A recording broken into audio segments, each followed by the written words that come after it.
This is breaking news. Dave Schneider with you again as we interrupt programming one more time about a serious situation. It's Chittenden Central Supervisory Union. Right now, all of the district schools are on lockdown. The main issue here appears to be at Essex High School, where there is a significant police presence. We have a statement from Essex High School that reads, Essex police contacted Essex High School reporting an armed individual was threatening to appear at the high school. We've currently put all our schools in Essex Junction under lockout protocol. Police are on the scene. Attendance has been taken and parameters have been secured. Please do not go to the high school at this time. We will keep you informed as more information becomes available. That was from Judith DeNova, the CCSU superintendent. NBC5's Jennifer Sheehan is at the scene. She joins us live right now with the latest on what's going on there right now. Jen, what do you know?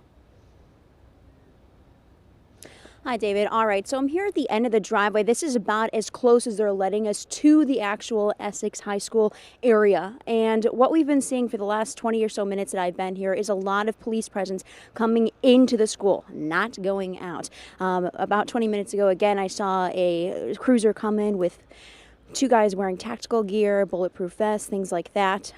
Like you said, the school is under lockdown right now. There's a little bit of activity outside. I don't know if you can see that from what Jamie's looking at right now.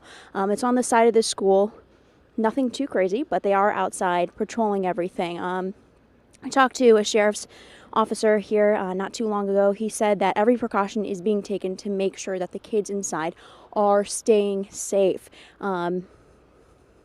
There's not a lot of movement happening, unfortunately, from the outside, which might be a good sign as well that the situation is getting under control and getting under control quickly.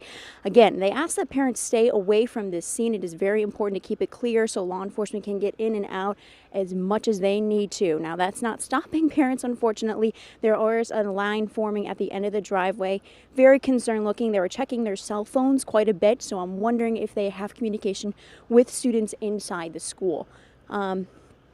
We're just waiting now. We're waiting to hear more about what's happening inside, more about if the situation is under control. Another vehicle is speeding in right now. Two more vehicles are speeding in right now. I know the superintendent arrived not too long ago. He had walked up to the school. They didn't even let him drive up. Essex Fire and Rescue is also pulling in right now. So we'll find out what is happening from them in the moments to come here. We have several crews on scene. They're on the other side of the building getting some footage as to what is happening over on the driveway entrance that is opposite to the one that we are standing in right now. So we will continue to bring you as many updates as we possibly can until the scene is clear and everyone is safe. Back to you guys. All right, Jennifer Sheehan live at the scene, which is continuing to develop right behind her there at Essex High School as police respond to a threat that is developing by the moment. We're going to continue to follow this breaking situation. We'll have